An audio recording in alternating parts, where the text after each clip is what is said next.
Yeah, that sounds like an occupational hazard. I don't, and this is why I don't, I was talking to a student today, former student. She was at a James Tallarico rally. Mm.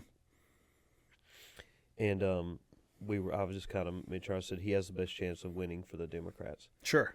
And she goes, yeah. She goes, I really like Crockett, but she talks too much. And I said, well, she thinks before she talks. She's too polarizing. She can never win a statewide general election. She's a gift. I hope that she runs. I know she's running, but I hope that she gets the nom right there. Well, you know how she'll get it. Republicans will go vote in the Democratic primary. Yeah. I keep telling people this. She's losing by like double digits, right? Yeah, but that's but what's his name? Rush Limbaugh did that for who was it? Was it Hillary Clinton, or he did it against Hillary Clinton or something like that? He had a bunch of Republicans register as Democrats in a primary to basically fix it. So I try to tell people we're an open primary state. Yeah. We don't register by party. You can go vote in any primary. Yeah. But if there's a runoff in that primary and you want to go vote in the opposite primary, you can't do that. And Republicans would rather have, and I've told them, they would rather have John Cornyn or Ken Paxton over Crockett or Tallarico. And then you got the other guy, the congressman out of the Katy district, that I really like him. I think he's a rising star in the Republican Party. But I don't think that he's the big money's backing Paxton. Yeah. So whatever's going to end up, I just keep telling people. I said it's in the Republicans' best interest for Republicans to go vote in the Democratic primary and vote for Crockett because she's an easier opponent. She's totally. Well, I don't think that James Tallarico is going to win either. But I also he has a better chance. He has a better chance. He's more palatable to the populace. He appeals to the moderates. So the moderate Republicans that don't like Cornyn. He sounds reasonable, but that's what at least the good politicians do. They speaks of his faith. Pose themselves as centrists, but you know, just don't. But you can't tell these people this. Well, how do you know this? I taught government for 15 years in high school. I follow it. I'm not, and I think for myself. Yeah. I'm not stupid. Yeah, that's. It's like fighting an uphill battle with some of these people. They don't want to listen. Yeah, that's which is kind of what we're going to talk about today. A rarity these days. The dichotomy that exists in our society. People want to be spoon-fed information. I'm gonna try to keep up with this because I'm switching live. Did you get your cords? No, they told me they delivered them though. When I opened the package, it was a makeup brush holder and a crossbody bag. And that wasn't your wife's? Mm-mm. Oh, no, it had my name on it, and they told me it was delivered with that book. What book was it? This one. So that's what you had in your hands here a minute ago, and you were just looking at it. What was it? Because you were talking about the dog thing, saving the dog. This is there's a psychological study. It's in that Wisdom of Psychopaths too. Okay. It's subjects were given a scenario of a bus hurtling toward a human and a nondescript dog, and they could save only one. Whom would they pick? It depended on the degree of relatedness. As one progressed from sibling 1% chose the dog over the sibling. To grandparent, 2%. To distant cousin, 16%. To foreigner, 26%. So they would save the dog 26% more times than they would save the foreigner. But they would save the dog 1% more than 99% of the people would save their sibling. 1% would save the dog. Huh. It's the same kind of thing where you have a train coming. Yeah. There's 5 people on the train. Mm-hmm. There's 1 person on the track. Mm-hmm. If you don't push that person out of the way or push them in front of the train or something, then all 5 people will die. Yeah. Kind of thing. So you kill 1 person to save 5, but you're the only one that can make that choice. What choice do you make? Mm. Do you purposely kill the 1 person to save the 5? I think it was push them off a building or something like that to stop the train from going off the track, and it's in that book too. Interesting. Yeah, it really shows you how many people are crazy. Too. Yeah, that. I'd pick my dogs too. I spend most over of my some time, humans. There's that. Well, I mean, I've told you, I spend the 2 weeks we were off for Christmas.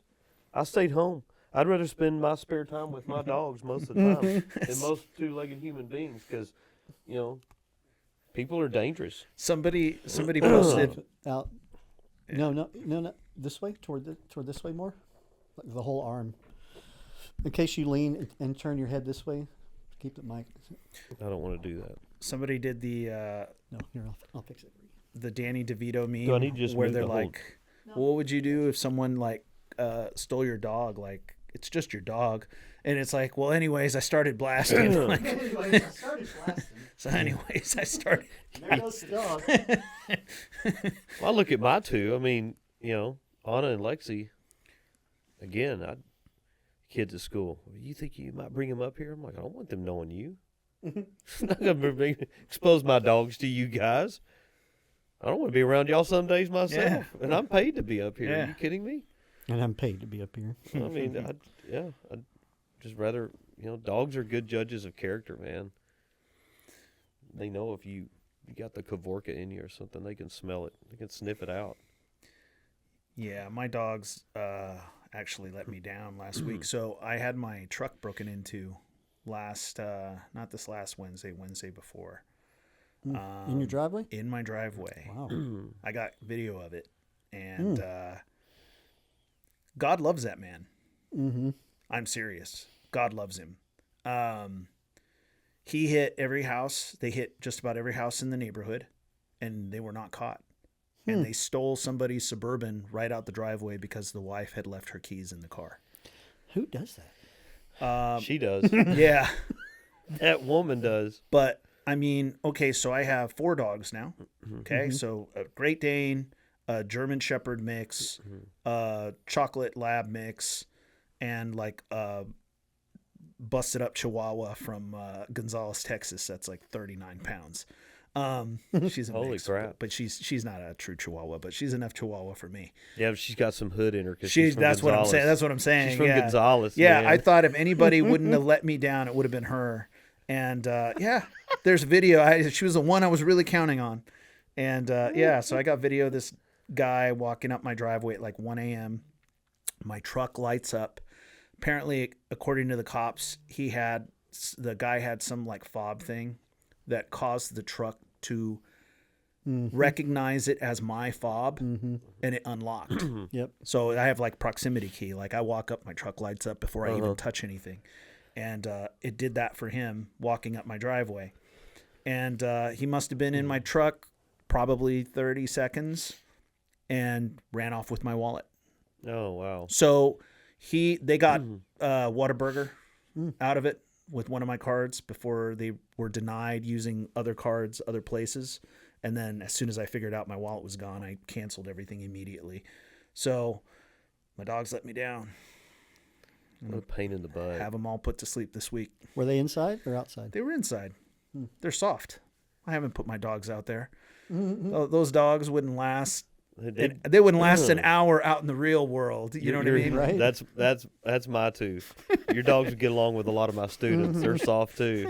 Soft dogs. I know quite a few adults that are soft. Oh, yeah. Yeah. I told James earlier, my students at school, I teach AP World History. Oh, okay. Nice. So as I'm walking around, this is early in the school year, we're taking notes, and I look and see on their Chromebooks, there I am. Yeah. On YouTube. Nice. I'm like, what are y'all doing? Yeah. We're watching your podcast. I'm like, I'm right here. Yeah. Yeah, I'm here. I'm right here. I'm right here. Yeah, but we want to. You get the real thing. Yeah, you get the real thing. Yeah. I'm in living color right here. Yeah. However scary that might be. Yeah. So they've been. When you gonna put out a new episode? Nice. Sophomores. Okay. Like y'all are stalkers, man. That's funny. Well, I do. It is. I do appreciate that they watch. Maybe they get something out of it. Because, do they comment? Yeah, they've asked some questions. Okay. They ask kind of what, like, how do you pick your topics? I've had a couple of students ask if they could be on. Like, no, there's days where I don't want you in here. Yeah. Why Much would less drive all the way to Kyle and Yeah. go to my friend's house and sit in and. Yeah. I said, guys, y'all have to understand. I said, there's a certain comfort level in here in class where we're talking.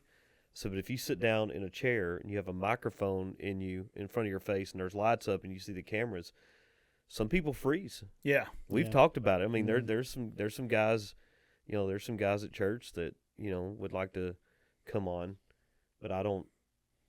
I think they would kind of freeze up a little bit. Yeah, There'd be a lot of dead air. Yeah.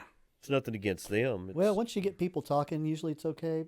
Yeah. But it's the conversation part. They can't have a long conversation without losing train of thought. Yeah, it's like they're good for 5 or 10 minutes at a time. Mm-hmm. But I think it's the kids.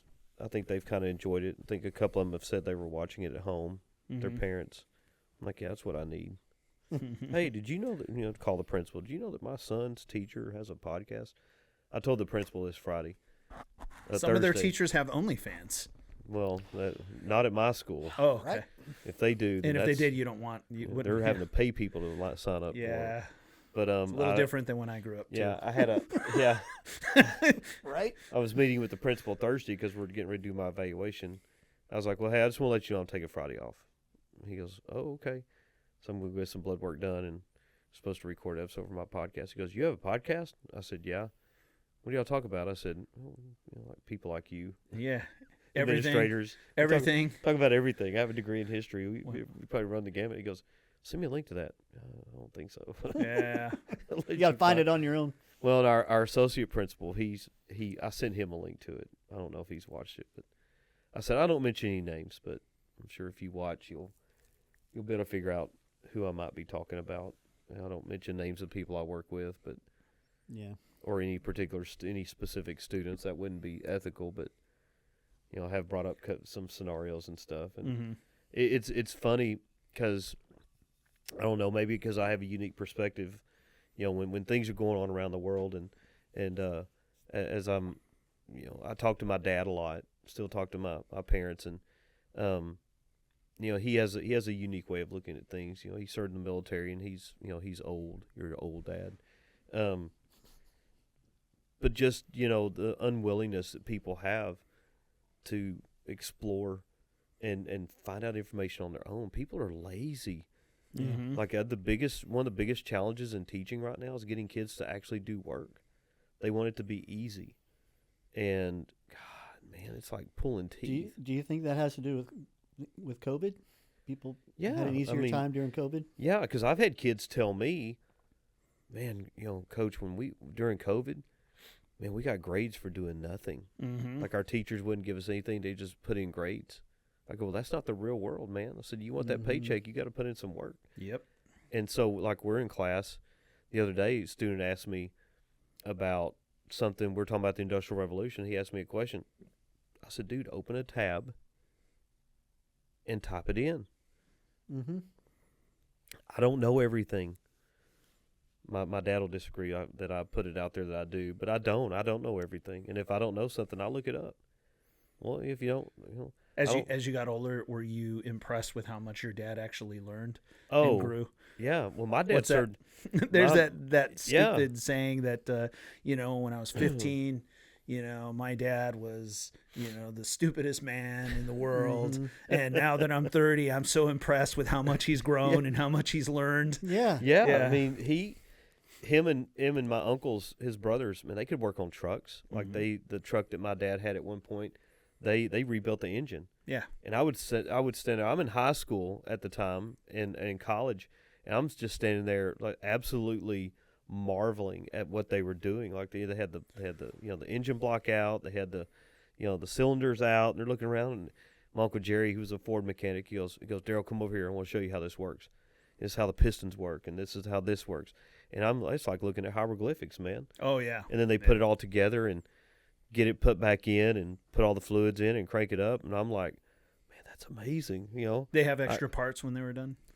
If they did, they didn't tell me. So that was my They probably threw those in the trash. That was my cousin. He was like, "Oh, I had some extra parts here." I was like, "Yeah, that doesn't look like too important, right?" Well, and now they send you extra parts. So when you're done, you're like, "Uh-oh, I have extra parts, and I think I used them all." Yeah. You throw them away. Yeah, culture is a little different back then. I mean, you had they just gave you a book. Like you could go buy a book. You had a 1982 Mazda, whatever. Chilton, the Chilton books. Yeah, the Chilton manuals. Yeah, the Chilton manuals. Yeah, my brother used to do. My older brother used to do models too, like model cars. Yeah, and it would be like 1,000 pieces. Like it was a true replica for the most part of what you would get as far as you're going to get in terms of like a miniature rendition of whatever it is you were looking at. And yeah, he used to be way into that, do the paint, do the whole thing. Mm-hmm. We don't do that now. I think if I'd have done more of those, I wouldn't have had to ask God for patience 8 years ago, and Him like really shake up my life to teach me some patience, because I did a couple of those. Yeah, that was never my thing. I'm not mechanically inclined. Same.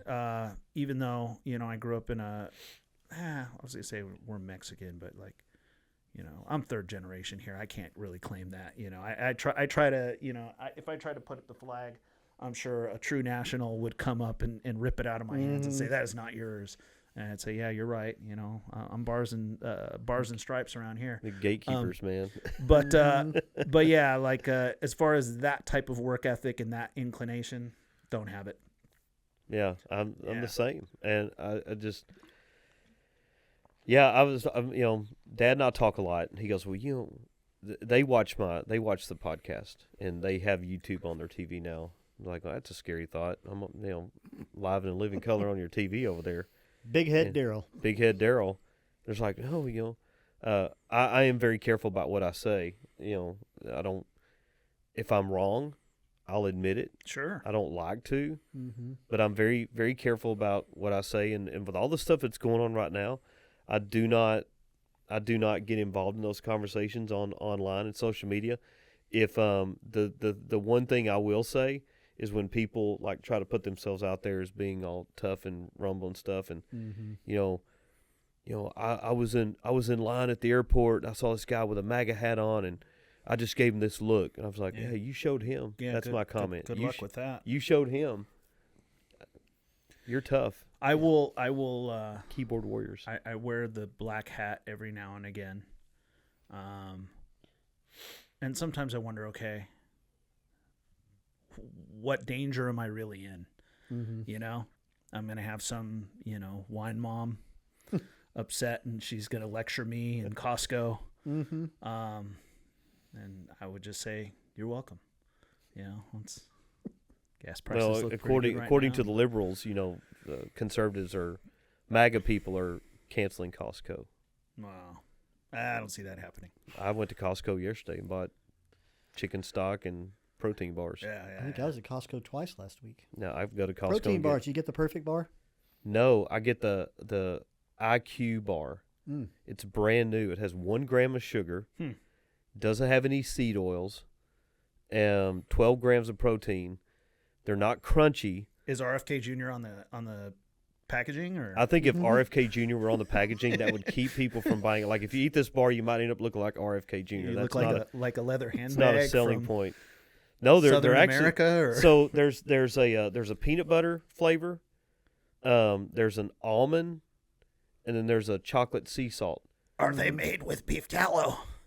I didn't see that on there. I'm sorry. I like beef tallow though. I'm all about RFK Jr. I like that guy. Look, if you're 70 years old and you can pump out 20 like true like pull-ups, my hat's off to you.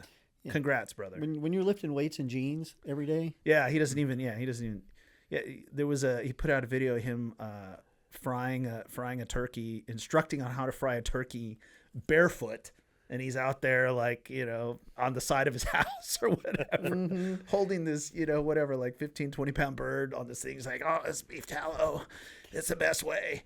And give me like, a second okay. while I'm going to flip these camera feeds because it's reversed where my fingers are trying to go with y'all. His voice gets me. You know what? There we go. And for everybody to be critical of him and say, well, he's not a doctor. Well, neither is most of the people that have run these offices. Like all of a sudden now we care about having a doctor in this role. Like I don't know. I think just from an administrative standpoint, if you have somebody who is good at executing a plan, somebody who can run something, you can get the talent and the know-how, and you can get you need. You can get the experts. You to can talk to you. You can get the expertise there. His job is to implement policy. Yeah, correct. So they just flipped the food pyramid. I saw that. But did you see? I didn't see posted, Swiss. He posted the South Park. I didn't see the Swiss cake rolls on there though. South Park calls it all the time. So yeah, The Simpsons. I think we need to put South Park in the Smithsonian or something. Like, they have been like, their prophetic utterances and declarations have been 100% every time, from men competing in women's sports to like, the food pyramid one was hilarious. Which begs the question: is South Park a CIA psyop? Maybe. What if they're? We should ask Sean Ryan. What if question. what if they're Nephilim? You know, what if the writers are Nephilim? Although they don't look very big to me. Yeah, I would assume the Nephilim would be a bit bigger. Well, it's what is it? Tom Clancy wrote all those books, and you have Hunt for Red October. You have all those movies, and people on the inside, they're like, he had to have somebody. He had to have somebody on the inside to know all this stuff, because his books are like almost a spinning image of what happens in intelligence gathering, and people's like, he had to have somebody on the inside. He had to have somebody on the inside, and maybe he did. Yeah, maybe he did, because I mean, I love The Hunt for Red October. It's a great movie. I mean, Sean Connery's really good in it, and it's a submarine. I'd never be on a submarine. I'm too claustrophobic, but the whole idea of submarines, which is what happens, U.S. and Soviet submarines for years played war games against each other, and they're like, doing stuff like that. And it's like I think it's more like a camaraderie type of thing during the Cold War, I'll be teaching about the Cold War coming up here a couple of months at school, and nice. I have to understand. I have to remind myself that I work with people that are young, and that I have students and parents that don't even know what it's like in the Cold War. Yeah. So I graduated in '89. When did you graduate high school? 96. God, man, you're right there with me. 91. So I'm 89, and I remember, there was a sequence of Soviet premiers die, and then you get the next one, and then like 2 or 3 years later he's gone, and then you get another one, Brezhnev and those clowns. All natural causes, right? Yeah, natural causes. Natural causes. They die, and then all of a sudden we hear about this Gorbachev guy, who's more of a moderate, starts talking about perestroika and glasnost, and we have so many, we have so many people, we have so multiple generations of people in this country that have no concept or knowledge of history, international politics, international relations, and how all this stuff works. And I'm not saying I'm an expert at it. I'm not. But, I've had a class in international relations in college. I have my degree in history. I read, I read various sources, and, and I teach it. So, I have a unique perspective, in my opinion. But I also talk to people. I've talked to people from other countries. I've gone to visit other countries. And, the Cold War, was an interesting time period from post-World War II to 1990. And then to witness the collapse of the Soviet Union, the Baltic Wars and all the stuff that happened there, and to realize how much was being suppressed from behind the scenes by the Soviet military. Because look at what happened in Serbia, Bosnia-Herzegovina, and how that trickles down to other places around the world. And if we were having this conversation in a coffee shop somewhere, if all three of us were sitting down having this conversation, speaking loudly for other people to hear, they'd think we were talking about a movie. Well, what's scarier is now in society, everything gets memory hold super quickly. Like, it is like the Ministry of Information, like 2.0, or actually the realization of it. We have recent events in history within the last couple of years where people will come out against something, like immigration, for instance. Obama deported some 3,000 people, and 3.2 million. Or 3.2 million. Sorry, 3,000. Probably 3,000 a day. Yeah, exactly. And no one was upset about that. And then the argument is, well, it wasn't as chaotic, or the theater involved now as it wasn't then. No, it absolutely was. But you had, local governments that cooperated with the efforts. And so then you didn't have all this ginned up resistance to them simply enforcing the law. It's not like new immigration policy just got we're just enacting what was already there. Right. But everyone loves to memory hole that. Clinton deported people Clinton too. was like over 10 million. They all had views and policies that weren't really unlike what we have now, except it's Orange Man bad. So they weren't as polarizing. Yeah. So but I feel like you're 100% right. People wouldn't be able to talk about the Cold War. They wouldn't have any way of knowing what the ins and outs were of that. But I think that's just indicative of kind of the time we're living in now. Not only are we not willing to look back, we're willing to completely erase anything that destroys our narrative or whatever the popular narrative is, whatever the Kool-Aid is everyone's drinking. Yeah. If you even present something that opposes or challenges that, they will memory hole it. And that's dangerous. I mean, that's absolutely dangerous. There's people that now it's a growing number of people that don't believe the Holocaust happened. Mm-hmm. Yeah. I got news for you, man. I've been to Dachau.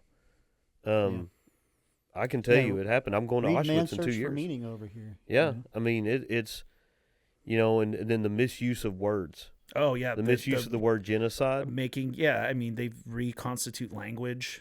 Like the new speak.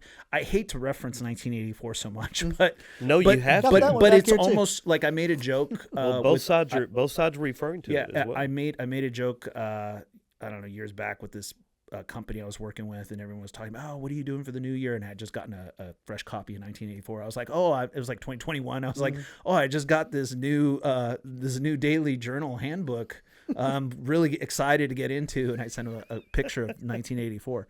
But it's so funny because it's it's one of those for them things it probably went right here. A couple of the older people laughed, and some of the younger ones were like, "Oh, what is that about?" I'm like, "Well, it's not your birth date, so look up Orwell. Yeah, look up Orwellian legacy. Yeah, and kind of read about him. But I think that the whole misinformation, disinformation.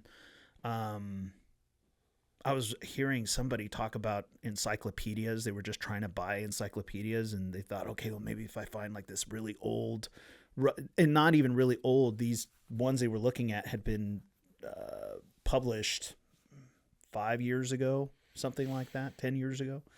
And even still, it was corrupt. You couldn't look at any, it had no, they all had a left-leaning bias. They all couched things in a way that certainly helped progressive idealism and all that, and it did not give anything that was remotely objective or just singularly true.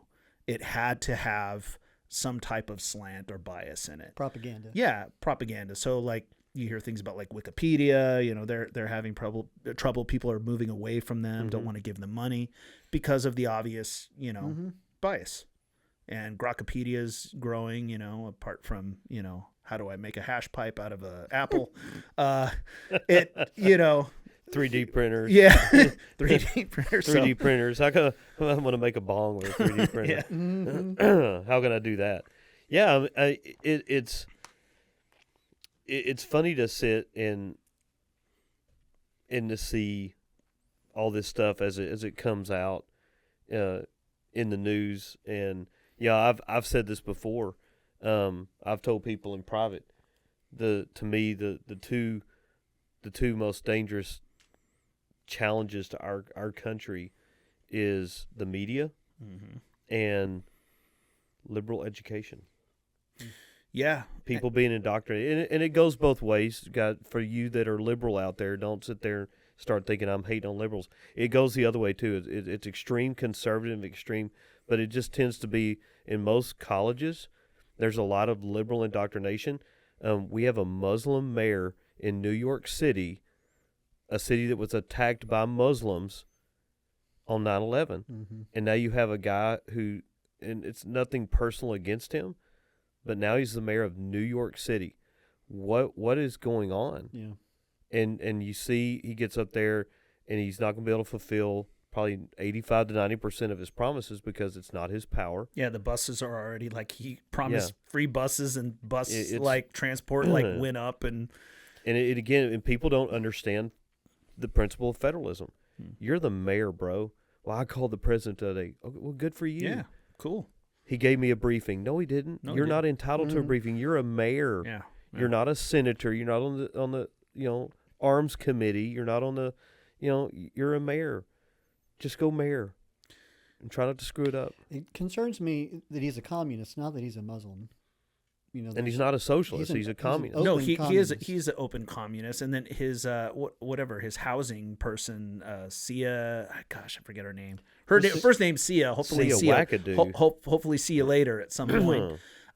She's openly talked about like basically driving property down to it being worthless. That home ownership is evil. Yeah, it's evil. It's a archetype. It's part of white supremacy.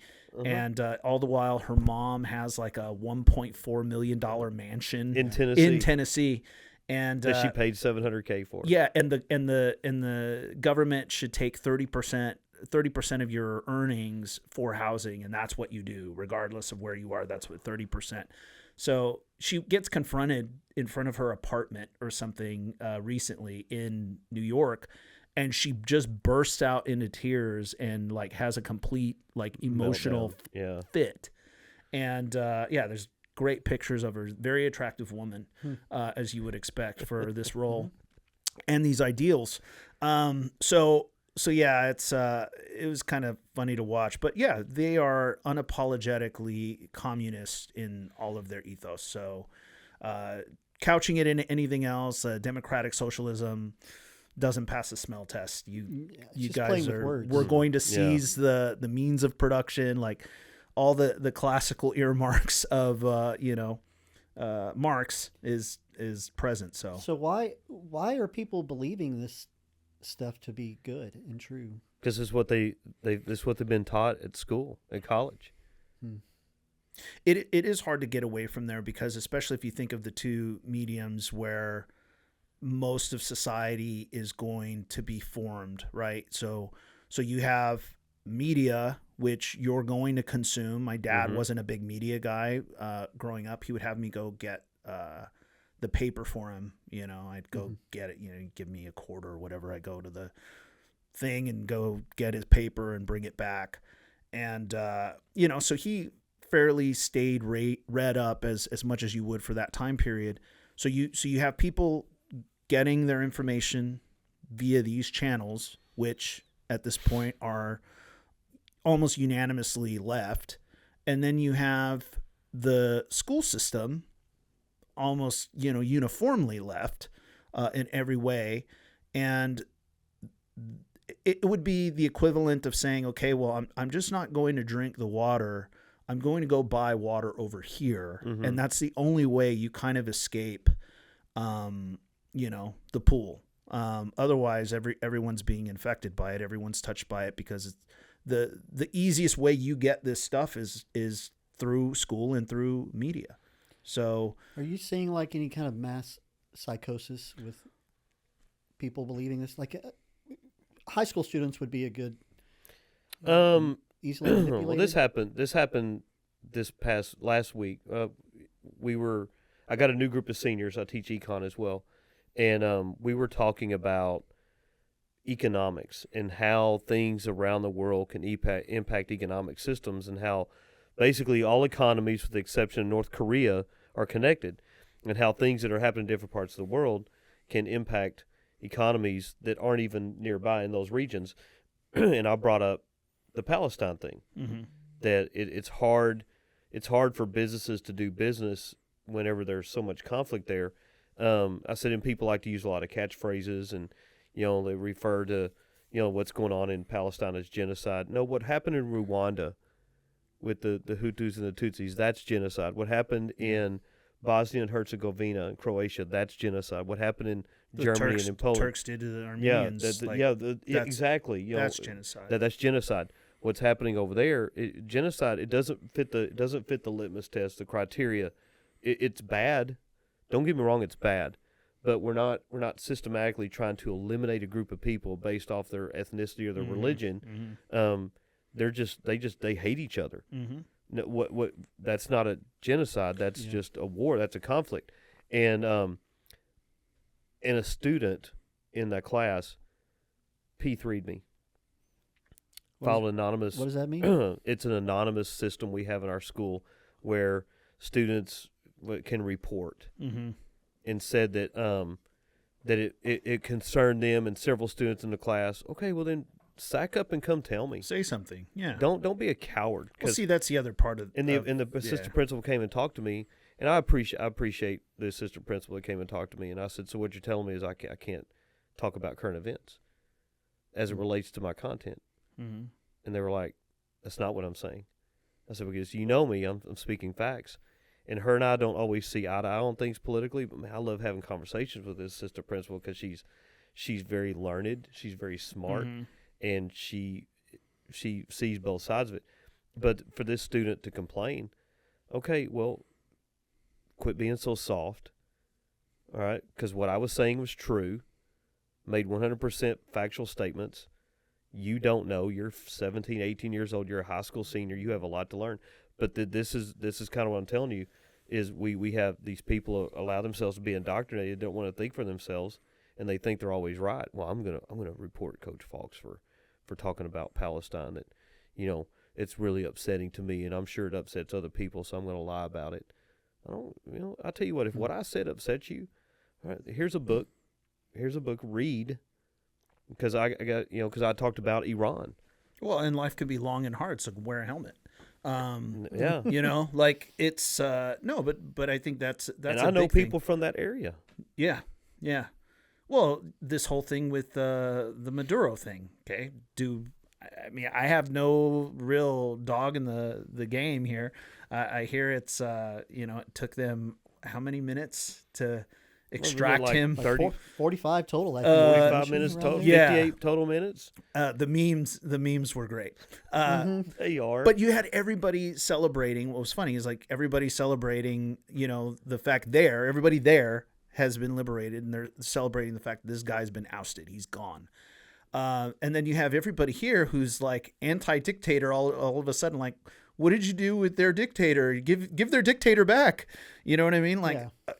I can't, I almost, if it had been any other president, it wouldn't have complained. It's so intellectually dishonest and disingenuous. That's what like, it is. I cannot yeah, 100%. And I don't know. I would rather not engage in most of those types of conversations. I'm right there with you. So privately, I have no problem. You want to know my opinion on something, you ask, I'll give it to you, no problem. But I'm not going to go out there and march and do all no, I'm going to tell you this is dumb, or it's completely asinine that you hold this view. The level of cognitive dissonance is like, I can't even. That is just a bridge too far. I can't even make it there with you. I can't even attempt to have a relatively intelligent conversation. It takes two people to have an intelligent conversation. Yeah. Mm-hmm. So if I ever want expert advice, I just talk to myself and it's fine. Yeah. I'm the same way. I mean, I have a coaching buddy of mine. His wife's Venezuelan, and was like tears of joy. Yeah. All that Saturday, and I know a few Venezuelans through my connections in soccer, and they're excited about it. And I mean, the thing is, it's always the liberal left. I say it all the time. The liberal left, the party of inclusion and tolerance and peace in words only. Because you're out there protesting. Okay, well then go to Venezuela. Go to Caracas and march around. Go to Palestine. Yeah, you're such a take your septum ring and your colored hair and go over there it. and let me know how the view is when you're flying off the roof of that building over there. You guys these people in this country don't understand because they haven't been taught right. There are a lot of groups that they don't like us. They don't like you. They don't want you involved. And it's like the stuff going on in Iran. How that hasn't been getting more coverage, because I don't know about you guys, but I never thought in my lifetime we'd ever see people in Tehran. And I have some soccer connections. One of them's a referee here in town, and he's a very good referee. He's Iranian. And he's been posting about it, and I was like, man, I'm so happy for those people over there, because, contrary to what people believe, the Iranian people don't always hate Americans. No. They're actually very friendly people. And the food, the Persian food over there is absolutely amazing. They're friendly, loving, caring people. They're different, and not all Muslims are radical Muslims. No, 100%. And you can have really, honestly, good conversations. The Muslims that I know, I've always had really great. I've learned more about Islam from them than I have from reading a history book and studying about Muhammad and the Quran and pilgrimages and stuff like that. I learned more from them about the principles and tenets of the Quran.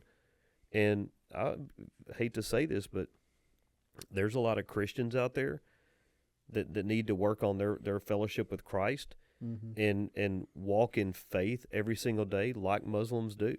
Because they're Muslim every single day, 24 hours a day, 7 days a week. It governs a lot of aspects of their life. Yeah, there's definitely a discipline disparity there between the faiths. I have great friends that are practicing Muslims, great people, love them, spend a lot of time with them, and we're good. They know where I am on things, and 100%. I make no bones about the fact that I believe what I believe, and also it's apparent that the God that I serve has to have grace to work with someone like me. So with that being love how you put that. So with anybody, so they know that I'm not a perfect representation of all that Christ is, only as much as he's graceful to people like me. So yeah, it's a pretty big disparity. I think what ends up happening a lot of the time, I did a podcast on that a while back, I think. There's that episode in Acts 19 where, Paul's preaching and they're in town. I believe Silas is with him. And the Ephesians don't want him there. Right. So one of them, like the silversmith and the guys that make the little gods, are like, hey, this thing that they're teaching is kind of overtaking our city, and they've come to overthrow us. So we really have to like resist them being here. So they start proclaiming that Paul and Silas are there to, basically take down goddess Diana's or Artemis's. They're here to disparage Artemis. So everyone is Diana of the Ephesians, and a riot breaks out. But there's a verse in that chapter where it says most people had come together and they did not know why they were assembled. They did not know why they were there. Like there was like some type of intoxication or that groupthink just overtook everyone's like individual senses, and for them to actually measure something and be rational, like all of that just gets divorced and separated in the moment, and everyone is just swept away with this anger and angst over things that they couldn't articulate. That's why I love these videos when people are like, you got citizen journalists out there with a phone. Hey, why are you out here today? Well, I'm against this. Okay, what specifically are you against? Well, I don't think I'd rather say. Like, you have more videos like that than you know what to do with. But I think that is on such a scale that I don't even know we'll ever be able to bridge that gap. It's bad here. I'm right there with you. I agree with that. I mean, it's nuts. It's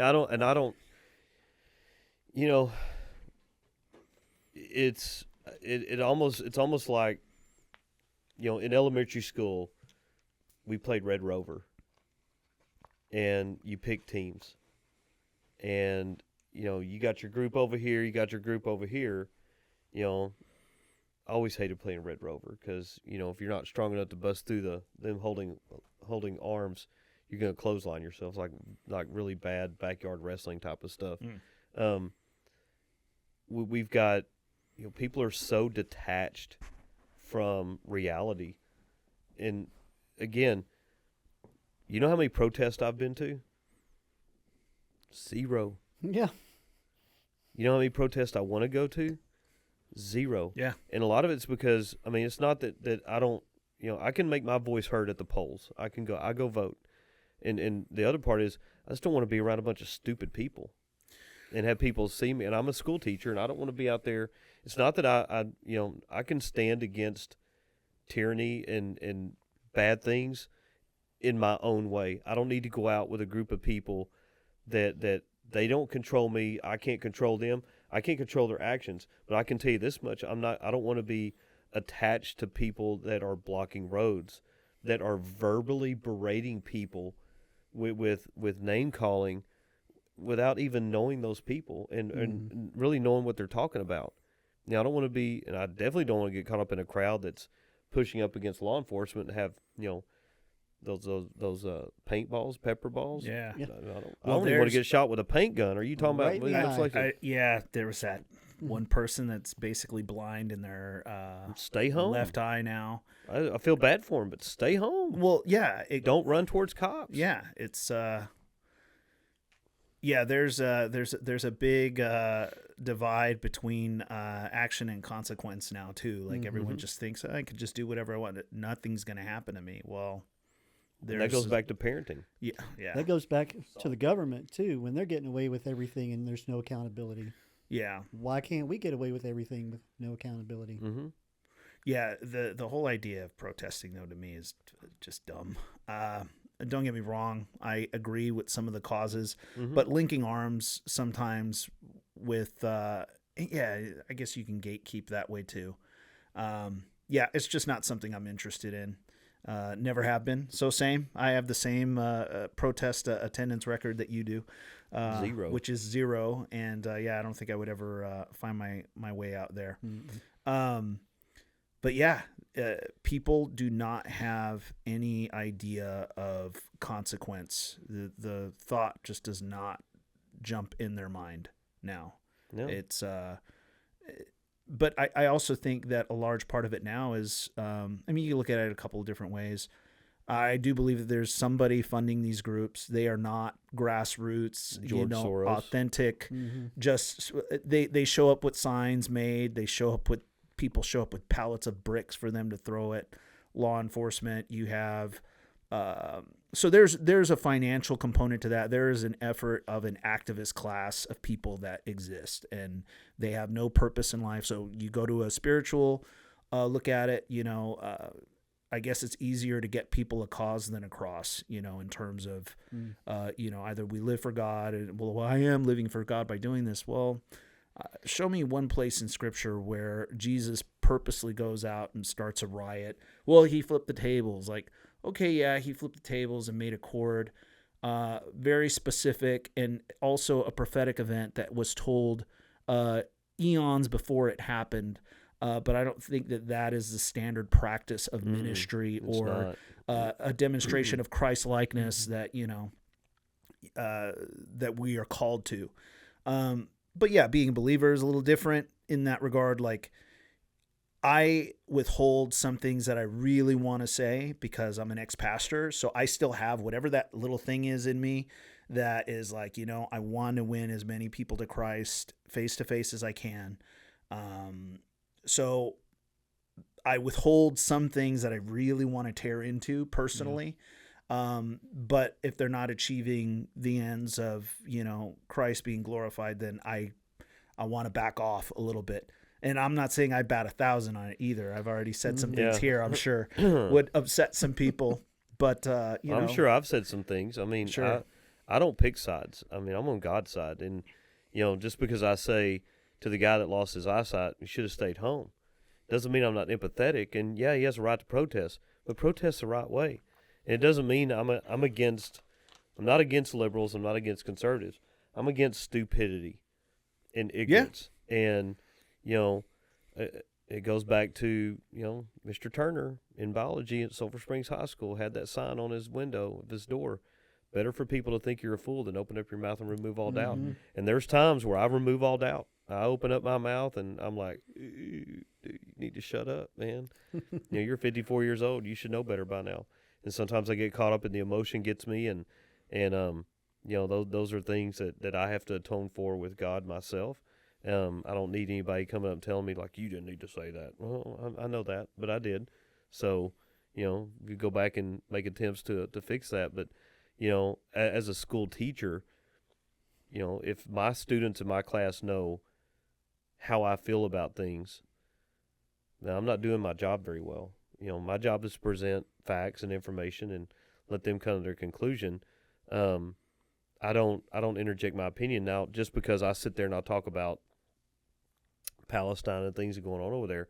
We're talking about historical significance and historical facts, and what meets the criteria for these particular things, and going back to conflicts around the world have been going on since before we were born. Mm-hmm. You look at all the issues that are happening around the world. There's historical significance in that, and if people would take the time to go back and research, okay, well, why does Africa have so many problems? Well, let's go back to European imperialism and drawing geopolitical borders without consulting the people who actually live there.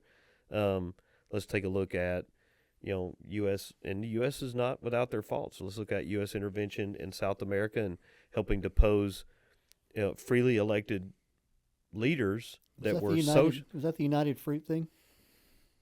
That's part of it. But like we helped depose a leader, I think it was Peru, that was freely elected, but because he was a socialist, our government helped depose him, and the guy that took over was a dictator.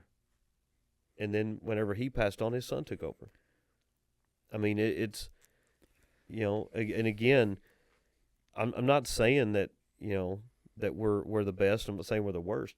I'm just speaking about things that have happened in the past, and basically be careful about casting stones when you live in a glass house, because we have a history of intervening a lot in Central and Latin America. Went in and got Noriega out of Panama. Mm-hmm. I have a high school buddy of mine that was part of that group. He was an MP down there that went in there to Panama. And for whatever reason or another, whether you think it's to control the Panama Canal or whatever, it doesn't really matter to me. We intervened. Did it end up working out for Panama? Yeah. Did it work out for us? To an extent. But you can't tell people these things like, well, we go get Maduro. That's going to help the Venezuelan people. We're out there taking out drug boats, things like that. They're out there fishing. No, they're not. They're not. You go ahead and believe fishing for cash. Yeah, but go ahead and believe the narrative that you've been told. They're just fishermen. Yeah, he's just a Maryland dad. Yeah, they're just a Minnesotan father. Mm-hmm. Like, okay, sure. I tell you, I want to go open up a Leering Center and get $5 million, man. You would never catch me at the Leering Center because I'm or a transportation company. So that's the new one, transportation company. Yeah, that was part 2 of his reporting. It's funny, like, I love the fact that we live in this age, however, where you can absolutely break away from the traditional norms of media, and you truly have new media now. Like if you have a cell phone and your get you a nice microphone, your video works. Yeah. And you got the stones to go out and ask some questions, and truly present yourself as being unbiased. I actually think this Nick Shirley kid's brilliant. Did you see that Officer Tatum gave him all the black line? Oh, I heard. Yeah, security. Gave him some security. He's got these giant his 2 dudes around him that are wearing masks. Well, he has to have it now. I mean, and he was given a Ruger on the Sean Ron show. He's given a gun. Yeah, he's a Mormon, man. He never shot no gun. Yeah, you could see on the video of him shooting that gun. He's like really uncomfortable with it. He reminds me of Charlie Kirk in the sense that he's like for the most part pretty much a soft spoken, but he's not like weak, and he's just genuinely trying to go, why is this happening? That's all. I'm not really out to get anybody, but hey, there's this thing happening. Why is it happening? Yeah. And it's as simple as that. There's no other axe to grind or agenda with it. It is literally like, hey, I heard about fraud here. It's not Someone racist. Told me about it. Yeah, it's not Islamophobia. I went to go find out kind of what was going on. Could not believe what we were seeing, and we don't know how far it goes. And he's on that journey to find that out.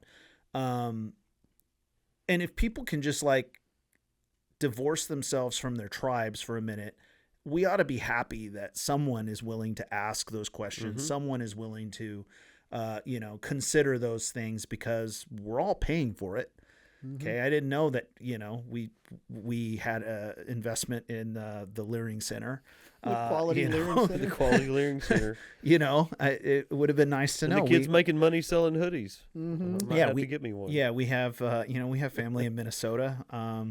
So yeah, it's I don't know why anyone begrudges that. Regardless of where it's found, if it's found on the right side or the left, it shouldn't matter. Mm-hmm. The fact that it exists ought to be addressed and at least some type of attempt to shine a light on these dark places. Mm-hmm. And just shows, the amount of government bloat and the fact that we don't oversee anything really. That you can run a game on the government for a long time before anyone finds you out, if you are ever found out. But yeah, we need term limits. I mean, so much to there. run a scam that large, though. Oh, you need complicit people. Yeah, you have to have complicit people in the government and all those departments. And we saw where their donations are going. Their donations are going. And you see when they're confronted, mm-hmm. and unless you've been to Europe and been into some of these major cities and seen the immigrants from the continent of Africa that are there illegally and they're peddling, bootleg merchandise and stuff.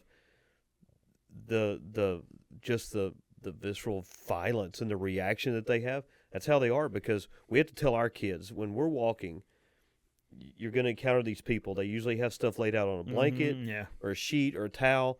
When authorities come, they bundle it up, they go somewhere, but they walk around, they try to put a bracelet on your wrist, and as you're walking, you're like, I don't want it, and they just want you to pay. Yeah. It's quicker to pay them and move on. Just keep moving. That's why I walk in the back of our group, and I'm like, leave them alone. Let's go. And I'm not trying to be verbally aggressive or be a butthole about it, but they always give you the look. The same look that I saw that guy confronting Nick Shirley. If you don't want to change the Constitution, change the Constitution. How about you change your country? He even said, "Are we the only community that does fraud?" Like he openly admitted it on camera. Yeah. And 89% of the fraud happening in Minnesota is coming from your But community. you see how animated he was getting, and he kept getting closer and closer to where the security guys were like, back up, back up. That's how it is in Europe. This is why in Germany, this is why in Italy, this is why in these other, even in France, this is why the people in Ireland and in Scotland, why these people are so pissed off about all these foreigners in there. There's a German guy, and they're mostly Muslims. Have you seen this guy? There's a German guy. He's walking around. Oh, the guy that walks around. Yeah, so he's walking around. If I wanted my country. Yeah. He's like, this is my country. And the guy's like, James, have you seen this guy? Stop. He's like, stop filming me. He's like, F you. Like, nobody tells me what to do in my country. This is my country. And he's walking by and he's like, oh, here, look at these scholars. I think he's in Berlin. Yeah. And there's he's walking through like a drug park or something like that. So he's like, oh, here's some of our next engineers and all the people that are about to make great contributions to my country. This is the best of the best. And here they are. They're like passed out in like a drug coma or whatever. And there's people getting arrested, not arrested. They're getting aggressive with him while he's walking through with his. He's got security. He's walking into like this tunnel by the river, and there's guys, meeting other guys to have sex acts in there. Yeah, and these are in tourist areas. Yeah. Wow. So I'll have to send you whenever he pops back up. He's pretty interesting. Do you want me to send it to Go Talk Texas, or to one of your numerous aliases that you use? One of the numerous random screwed up alias algorithms you send it to. Yeah, I'll send the religion stuff to James Grayson, but I'll send the or just get a signal chat going and we'll keep it nice, tight, and buttoned up. Signal's not private either. Nothing is. No. But this guy's amazing. When I go to Berlin in 2 years, I want to meet this cat. Yeah, Man, let's go have a pint together, man. I want to. Because he goes around and films, and he's very vocal. He's not quiet about it. No. And they come up, and he's like, back away. Don't film me. Don't tell me what to do in my country. Yeah. And it's bad in Germany, because right now, the only country over there that really doesn't have problems with this is Poland, because they don't let them in their country. They don't take refugees. Yeah. This is why their economy is so strong. This is why their culture has not been polluted. And again, we get to go to Poland in 2 years. Get to go to Krakow. Ooh. We'll have me some sausages and So yeah, and stuff like that issue is when you have people coming in that will never assimilate or have no interest in, assimilation to your culture, and they have different cultural backgrounds. You have to consider that. Yeah, and the U.S. quit being like that. We used to be the melting pot. Well, what's his name? Schwarzenegger, when he was governor, got in trouble with the Hispanic community for saying when he had come from Austria, he abstained from viewing any media or anything like that from Austria in order to assimilate to American culture. He wanted to learn English. He stopped speaking his language, and he tried to immerse himself into American culture. Because this was going to be his new homeland. This is where he left his homeland of Austria to come here, and he wanted to do everything he could to be an American, to be as American as he could be, as he could be, and he got a lot of flack for that. He was well, and he wasn't wrong for doing that. But same thing happens to us when we're believers. The only thing that changes is everything. That's true. That doesn't just mean everyone reduces it down to well, I don't listen to this music anymore. I stay away from rated R movies. I stay 2,000 feet away from Sydney Sweeney and all her images at all times of the day. It's easy to get caught in the legalism of it. It is very easy to get caught in the legalism of it, but it does. There should be a change and an assimilation and a transformation that should absolutely take place. Otherwise, you're only pretending. You're going to say you're American in name only. You really do have to. What does that result in? Ball games, apple pie? I don't know. What is the best demonstration of Americana? But yeah, if you're going to come here, we welcome everybody. But recognize that you're coming here for a reason. Well, and you left where you came from for a reason. For a reason. So don't make the reasons why you left and bring them here to us to share them with you. Because that's not exactly a good cultural experiment. No, it's not. I mean, I fully agree. The U.S. is the best country on the earth. I mean, we don't always put ourselves out there the best way, but we have freedoms that other people don't. For sure. You have a right to speak up against your government and know that, if you're doing it the right way, everybody has freedom of speech. You don't have freedom from consequences. Yeah, we're looking pretty terrible on the authoritarian scale in terms of you being able to protest and on network television, air your descendant views against your governing bodies and political figures, and no one is disappearing you into a gulag anywhere, and you can still sell merch and have your TV show. There's a fine line. There's a fine line that we walk. But then when people are out there, I can't take, if you want to go out and protest ICE, that's fine. But when you cross the line and start attacking other people for either doing their job or they're out there protesting against you, and you start crossing that line, you lose credibility with me. Well, I think you should lose the sympathy of people. I mean, okay, the lady that passed, unfortunate. But she wasn't, as the media had said at first, she was just a mom, just dropped her kid off. She was just caught in the middle. No, she had been stalking these people, the operation, for hours or so beforehand. She purposely, parked in the middle of the street to impede the operation. And then she did not respond to lawful orders. And then she drove out. I don't think she was genuinely trying to run him over, but she wanted to get away, and she did not care that he was in front of her. And that didn't matter to her. There's a picture of her looking straight at him nothing, So unfortunate, but highly avoidable. You could have, and she was part of some resistance group. So when you're radicalized, and now they're bringing toddlers. I don't know if you saw that. There were people bringing toddlers, their 2 and 3-year-old children, to these protests late at night. I did see that. you know, Dogs too. They're bringing their dogs out there. Don't Yeah. pepper spray my dog. yeah, Yeah, they want- not the dog. The kids are okay. Yeah. If you're gonna hurt the kids, hurt the Ma'am, kids. I'm gonna but the pepper dog- spray you between your eyeball. I'm not gonna touch your dog. Your dog's embarrassed of you to be here. I understand, things are, yeah, and it certainly doesn't help when you have your political figures, your governing figures there, saying, hey, we're at war with our government. Like, Yeah. how, and then everybody's, oh, well, let's turn down the temperature. Like, what?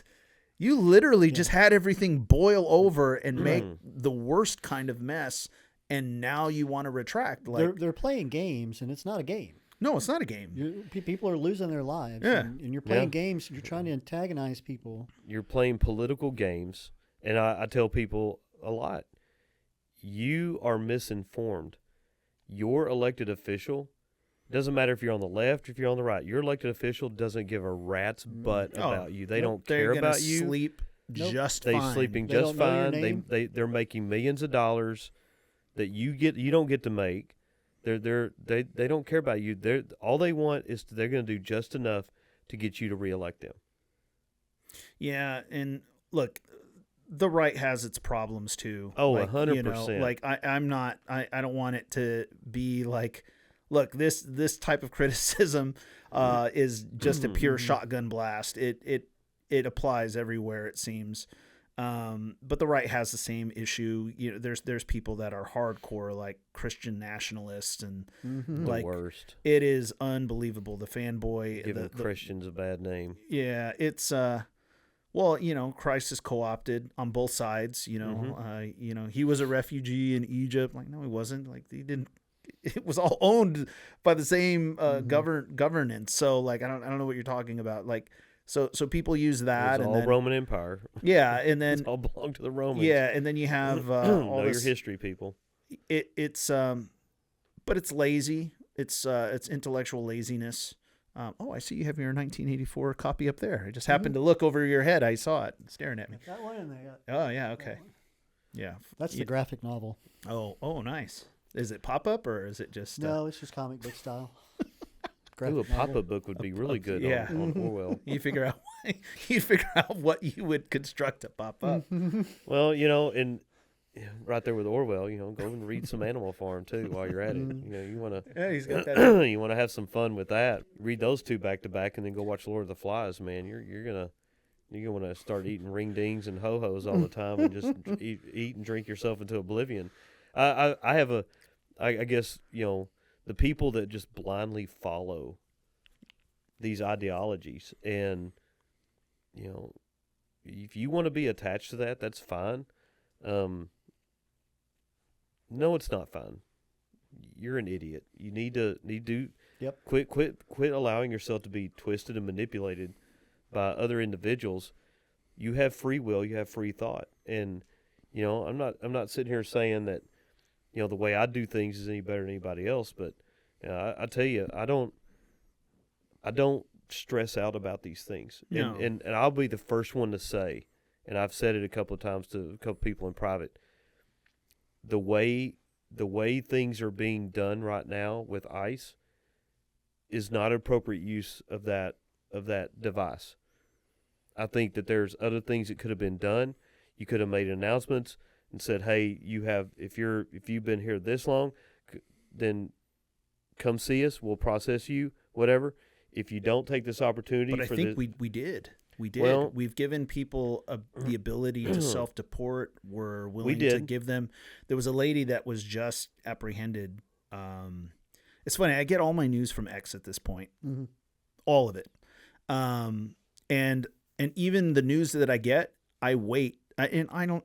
So I react. I react by hearting it, or I don't. So there's my engagement with it, but even how I feel about things, I will process it for a little bit. The Bible says in the book of James, be slow to speak, not because it's easy to be angry and be reactionary with things and to become incensed by them when you don't know the context, you don't know what's fully transpired. So, slow to speak, slow to wrath, but quick to listen. And the best we can do is just wait a second. So you see something crazy, like, okay, before I know what happens, let's watch a little more come in.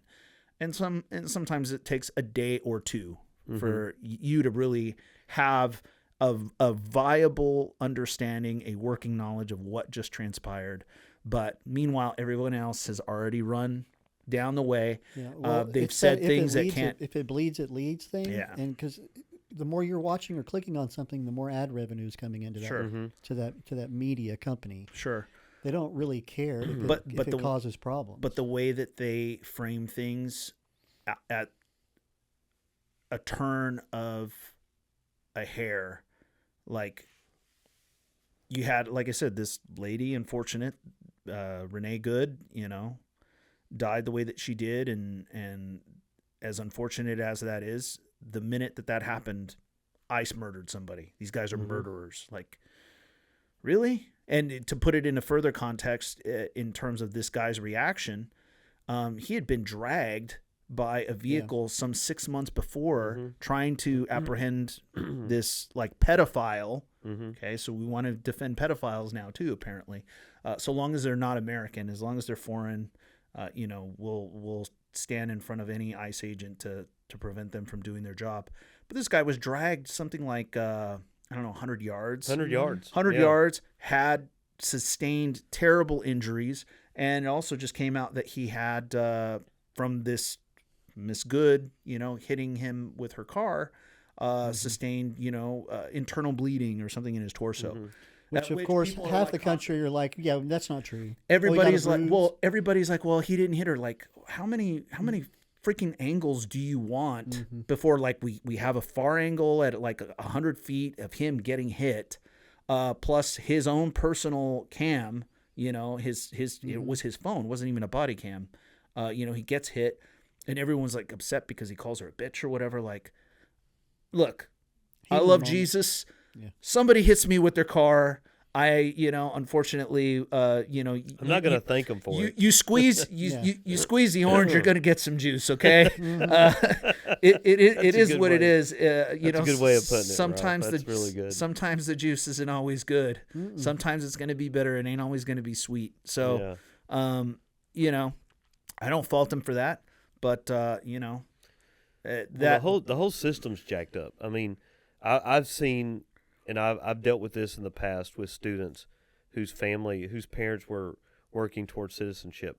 It should not take someone that's trying to do it the right way, other than coming in the country illegally, but they come here, they get their taxpayer identification number, then they start the process immediately to get citizenship. It shouldn't take 8 to 10 years. Well, yeah, you have people. That's flawed. Yeah, that's messed up, and it shouldn't cost them $12,000 to $16,000. Yeah. At all. Agreed. Especially when people have made some good contributions, but at the same time, it's like, look, you're here. Why did you basically just skate under all of our institutions and everything without ever fully making this place your home? Like becoming a citizen, like coming to a port of entry. But again, and I'm speaking from experience. The schools that I've worked at, the populations that I serve, I have actually talked to adults who were in states in Mexico where they did go to the consulate's office and they did express a desire to come to the U.S. because they were fearful of the cartels. And they were told it was a 10-year wait. And then we're told that if you give us this amount of money, we can expedite you in the next 2 to 5 years. That's wrong. Yeah, it is wrong. That is wrong. Well, in terms of the cartels, I think we should just start playing a Fortunate Son out there and send out the Freedom Dorito, like. Didn't they have one hovering over Mexico last week? I don't remember. Yeah, there was a video. Or was that AI? I don't know if it was AI or not. Yeah, it was probably AI. Just something to wet your whistle. Yeah. Something to wet your incense whistle there to get you going. But and the cartel guys, man, they're well organized. They make the old school Italian mafia look like daycare centers, man. Yeah. The cartel guys, man. Yeah, but they don't want none of this smoke. No, they don't. I mean, seriously, there's guys they don't have that the Freedom Dorito. The Freedom Dorito. Somebody posted a meme. It made me laugh. It said, Americans are the only ones that can look at that thing and cheer and be like, yeah, that's cool. Because if you see that in your country, it's the last thing you see. I don't think I've seen this. The Freedom Dorito does not. I'll get it for you. The meme though was great. It's like we're the only ones. Americans are the only ones are privileged to see that and have a sense of pride and like be like it's the B2 cool. stealth bomber, Yeah. of course. The Freedom Dorito. Hold on, let me get it. Yeah. It's basically just a. That's what. Unfortunately, Does it have its own page? That's awesome. That's awesome. 111 people are following it. Well, Manvswld just posted on it, so yeah. I probably hurt your ego. So let me get. That's great. Well, yeah, it doesn't look like they're. If it is the Freedom Dorito, it should be nothing but That's B2 bomber. It's a B2 bomber. Yeah. Well, I'll makes I'll sense. find It it. does look like a Dorito. I'll find you one. It's easier for me to find it on my phone. Well, and what I don't know if how accurate this was, because I do know that Venezuelans and Cubans here in this country were extremely excited about Maduro being taken out. But I think there was a they interviewed one of his security guys. It's like, man, it happened so fast. We didn't even know. Yeah. We didn't have time to react. Yeah. It was like a handful of them and hundreds of us, and they wiped us out. Yeah. Yeah. No joke. I don't think, and again, people in this country, you have a lot of y'all have no idea how our special forces, how well they are trained. Oh yeah, no, I think we're how good at what they are at what they do. There's almost next to no one who could have done what we did, and no one. This is just what we do. Maybe the Royal Marines. Yeah, there you go. Look at the dog. I've seen those looks before. Yeah, see these. Too. Yeah, it's hilarious. The Freedom Dorito. So the memes. So before I even knew what happened in Venezuela, I just woke up to the memes, and I don't know. Like I went and boxed because it was a Saturday morning, right? I think I boxed. Saturday morning. I came back and I was eating, and I had X. I was looking at. I can't stop laughing at that. The dog, man. Oh yeah. I just look up X and all the memes. I found out in memes what we did. There were videos of like Beetlejuice from Howard Stern, like half asleep, waking up, and they're playing Fortunate Son, and it's like, why is there an American flag in my room at 3 a.m.? Like, this is what Maduro I like saw. the one with the bald eagle, and it's the guy that played King of Queens. Yeah. Started that whole thing was pretty cool. It's stuff like that's funny. I'll be interested. My assignment to my kids yesterday for my AP World History was to create a meme on the technology of the Industrial Revolution. Nice. So I'll be interested to see how those turned out because I had a couple of kids reach out to me. I love the Industrial Revolution. I do too. It's a great discussion. I'll be interested to see what they turned in because I had a couple of students reach out. I think mine's kind of corny. I think you'll appreciate it. So are they using AI to do it, or are they? Or were they allowed to use AI? Yeah, they can use Canva and stuff. So on another episode, I've talked about utilizing AI in my classroom. Sure. And I think there's some practical uses for it. Now on their side, on their Chromebooks, ChatGPT and Grok are blocked. Really? Yeah. Why? Yeah. Because they'll use it to write their papers. Okay. They'll use it because I had a student on my dual credit UT on-ramps class used AI on a written response, and he got flagged. So my and he had to have it. They had a hearing. my son had He got a 0 on the assignment. my son had friends that were using it, and he was like, "Well, I'm going to use it too." And I'm like, "Dude, you can't use it." He goes, "At this point, you'll fall behind if you don't." Like his whole attitude was like, "Yeah, I don't like it, but everyone else is doing it." Mm-hmm. It's like I can't. He goes, I can't. I put myself at a disadvantage. It is disadvantageous for me not to. He goes, I have to use it. Everyone else is using it. And I was like, wow. I've used it to help create some unique lessons for my econ students because I don't teach economics like some other teachers do. Like if you're a high school senior and you're not going to major in economics, you don't need to know how to do a production possibility curve. Mm. I don't know how to do one of those. But I can show them here's a production possibility chart. Here's this, here's opportunity cost, scarcity, all this stuff. Here's how it looks plugged in. Now, here's some questions.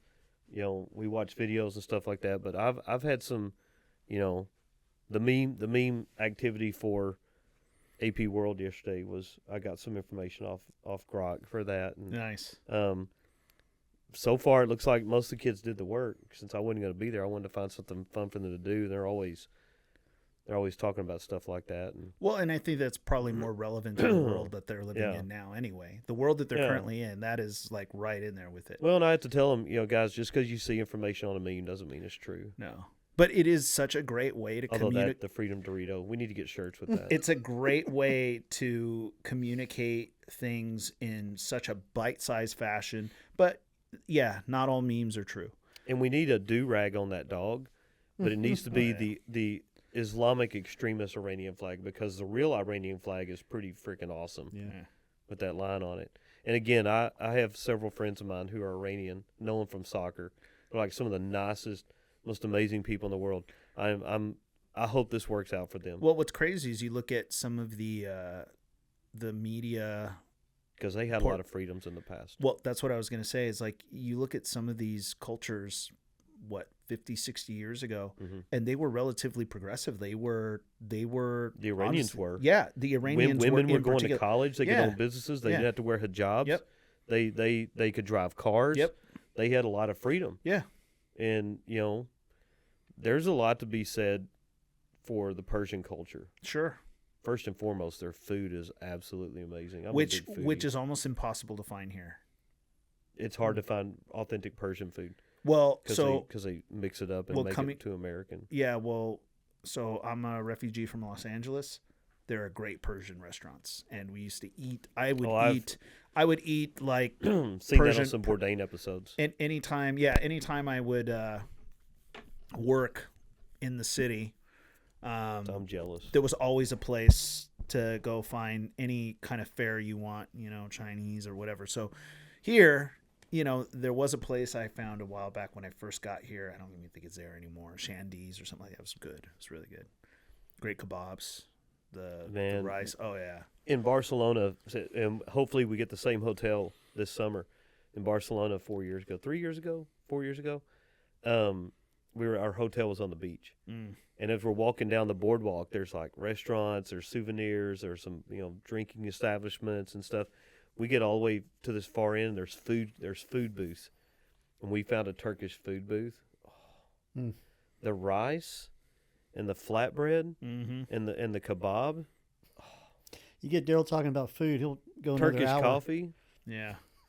Turkish coffee. I don't have cable and I don't pay any streaming services. I literally sit at home and watch Anthony Bourdain on replay. Yeah. Because I saw an episode on No Reservations from Spain that I hadn't seen before. Nice. And I was like, man, like I need to win the lottery tonight so I can go travel more. Yeah, I mean, I'm right there with you. But the Persians, man, the Iranian people, because one of the referees that I knew, Aboli, amazing guy, as he got older, he tended to referee from the middle of the field. Didn't really work his diagonal too well, but would always tell people he was Persian, because a lot of Americans don't understand that Iran is where the Persian Empire was. It's where it was based out of. Yeah. And he goes, I don't tell people I'm Iranian.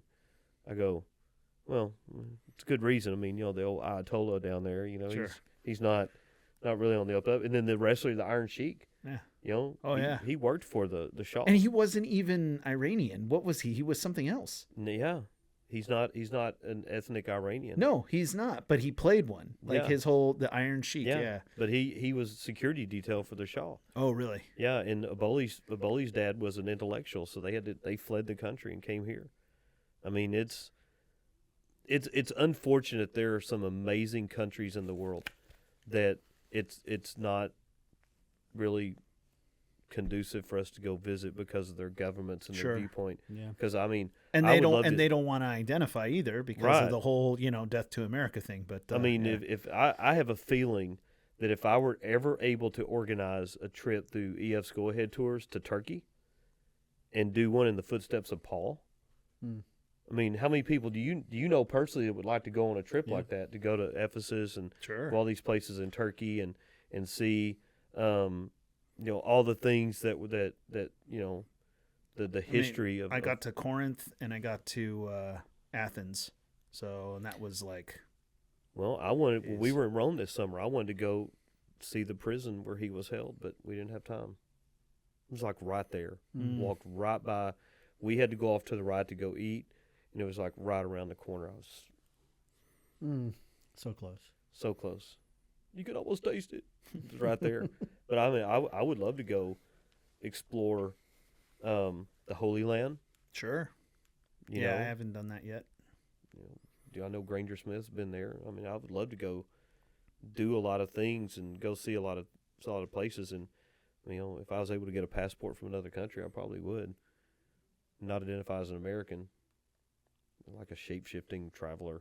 I'm just a historian. Please let me in. Just put a septum ring in your nose and dye your hair blue and tell them you're here because I want to support you people. Yeah. I want to support oppression. Yeah.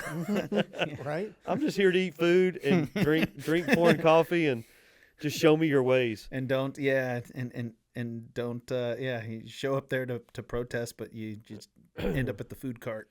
I have a business idea. If I could ever win a really big lottery, I would like it would be a travel company, but we would book trips, all the trips that Bourdain went on. Nice. And just market it, like there's on a much footsteps of Bourdain on a much lower scale in terms of the societal classes.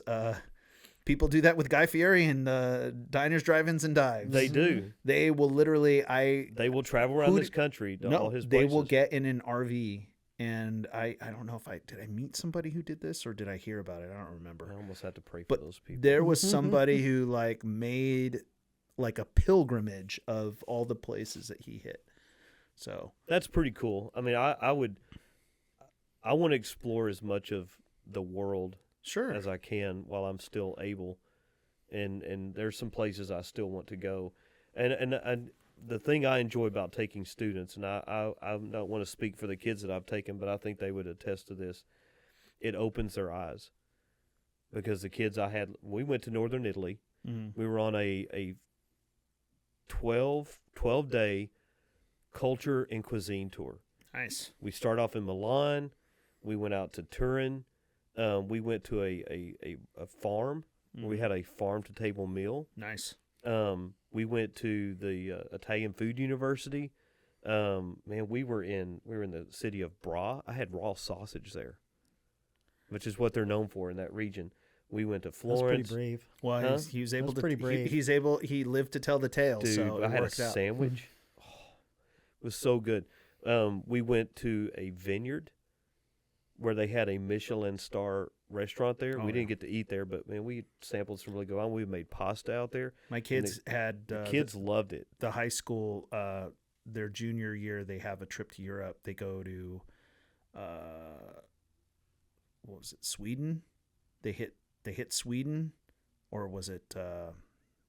They hit London, they hit Italy, and they hit France, and then they hit I want to say Switzerland, maybe. I don't probably remember Switzerland. It was probably Switzerland, but they do. It's a EF. EF tours. They're the best. And they were out there for, I think it was 17 days. Yeah. And they traveled by train, and they must have done one of the carousel trips. The carousel trips are longer. Yeah. They're 17 to 20 days. Yeah, it was 17 Travel days. by train. And Did your kids go? Yeah, they did, both of them. I bet that's all they talk about. My son, was train traveling. Yeah, he was they went to a Michelin star restaurant, him and his friends, because you could break off. Yeah, so they had food they couldn't pronounce. Did they realize what they were doing? Yeah, what they didn't think realize, it was a McDonald's or something. What they didn't realize is that you had to pay for water. So they kept ordering bottled water for the thing. So they ran up a bill in water. It was an extra $80 or something in water. Wow. He was like, oh yeah, we just kept saying the guys would ask us, "Do you want water?" It's like, "Oh yeah, give me water." It's like, this is not the States, bro.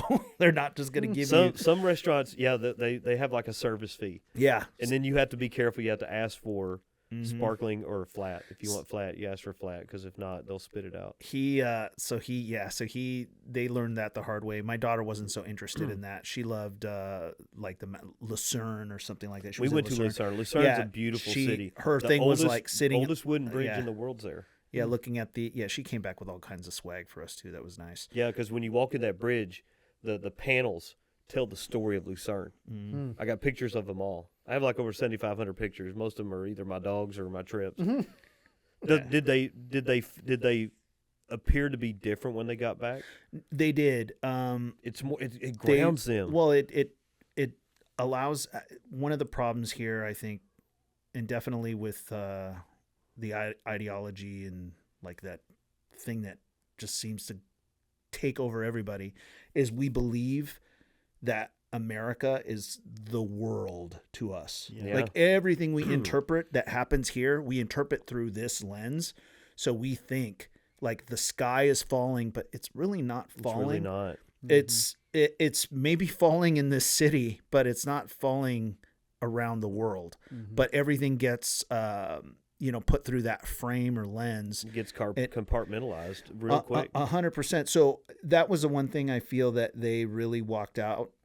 They were enriched as much as they went and saw another culture. They saw how people lived. They saw how some people were satisfied with, far less than what we're used to, of course.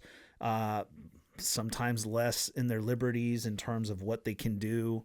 There's trade-offs. But they got to see that there's more context to life than just what they know. So we get caught up in the context we know, and there's nothing wrong with that. No, there's not. The Bible, in the Areopagus in Acts 17, the whole when he gives everybody this speech about, hey, we're all from one blood, and God determined the times and boundaries in which we would live. We all have a context, right? You're born in the family that you're into, the socioeconomic situation there, you're born into it. It is what it is. And then what opportunities you have for upward mobility, all that's at your society at large that you're in, the culture you're in.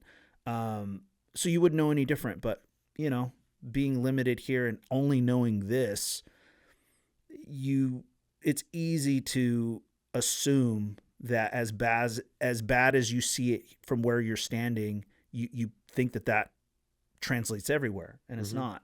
So that was the thing that I felt that they came back with. They both came back with this, like, wow, the world is a big place. There's a lot of opportunity out in the world. There are beautiful places in the world. And people aren't as dissimilar to us as we think they are. Yeah. And again, people think I'm full of crap when I say this. Most people around the world do not care what's happening in our country. No, they don't. And if they do, they sit back and they laugh. Yeah. Because we have it so good here, and we piss all over it. Yeah. We piss all over it because we're selfish, we're greedy. We are probably the most greedy group of people on the face of the earth. It's all about my liberties and my rights and da-da-da-da-da-da-da. Well, it's not always about you. That's one of the things I find refreshing about being in other places. I love going to Barcelona because I think the people in Barcelona, Spain are like some of the nicest, friendliest people. They're extremely accommodating. They're very welcoming.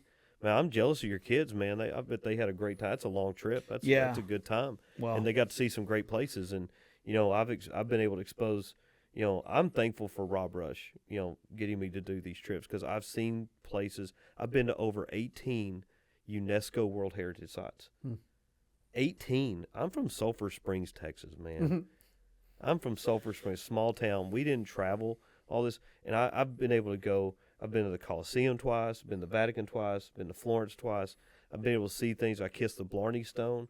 Like, I really needed that. How'd it taste? Huh? How'd it taste? Mildly salty. I hope they cleaned it off a little bit. It's perilous because you lay down, you have to lean all the way back over, and the only thing between you and the ground is like these rusted out bars on a grate. But I mean, I got to tour the Guinness factory. I seen, Edinburgh Castle. I've just gotten to see a lot of amazing things. The Sagrada Cathedral, and I sit back and I just realize how truly blessed I am, and how my first trip to Italy and Greece opened my eyes, and it humbled me in ways I didn't think it would. And every time I get to go somewhere, this summer we're going back to Milan and Cinque Terre, and get to go to Monaco. Nice. I mean, my experience with Monaco, because Formula One, when I was growing up, Formula One, we didn't know what Formula One was. They only showed one race on ABC Wild World of Sports, and it was the Monaco Grand Prix. It's the only race they would show. And so I'm going to get to be in Monaco this summer, get to go to Nice, France, the French Riviera, and then finish in Barcelona. Nice. And I just, and then the year after that, we're going to Berlin, Germany, going to Prague, and then we end up in Krakow, get to go to Auschwitz. So after I'm done with all these trips, taking kids, I've been to concentration camps. I'll have been to the blueprint for all the camps, and I've been to the one that was the one where they killed the most people. Like real history, not imagined. Yeah, and then we finish up in Budapest. Yeah. So I mean, I love being able to take kids over there, because when they come back to school the next year, we sit around, we talk about it, and the kids that come around like, what are y'all talking about? Well, we were in Italy this summer. Oh, what was that like? And I said, well, ask Kane Krause over here, because everywhere we stopped, he went and got something to eat. Doing the walking tour of Florence, he went and got a hamburger, and we're sitting there, we're ready to go. And he's like, well, I thought it wouldn't take this long. I'm like, everything takes a long time here. He's got his own no reservations. He's got his own agenda. But, yeah.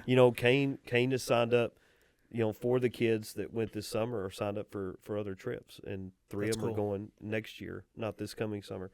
And Kane had a great time. He'd never been out of the country. Yeah. We toured a chocolate factory. That's we got great. to do all these things. It's just experiences, and to watch these kids. I'm glad that you speak to what your kids got out of it, because, if your parents that are out there and you have kids, whether they go to my school or not, if you want to send them on a trip, send them with me. I'll take good care of them.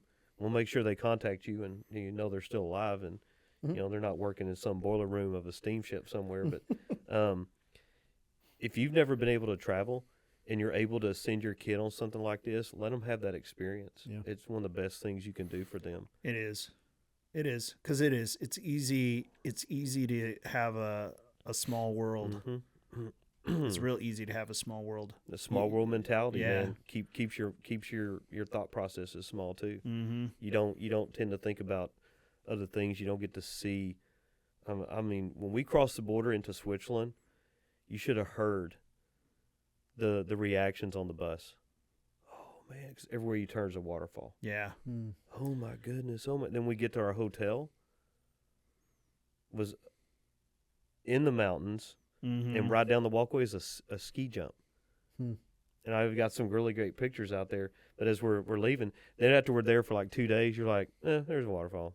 Yeah. Then yeah. But oh look, another waterfall. you're having the experience, and the locals are like, yeah, that's been there the whole time. Yeah. Like, I'm really not that interested. Yeah, it's there for me. We're all sitting the there like bugs flying in our mouths, because we're Yeah, for them, it's like the white noise they go to sleep with. yeah. I mean, it's fun to see these things, and to be able to take kids there, and also to get to experience it with some really good friends of mine that last time my like wife and family. I were out of country, we went to Italy. We went to Rome, Florence, Venice, and then Athens. And this is before we had kids.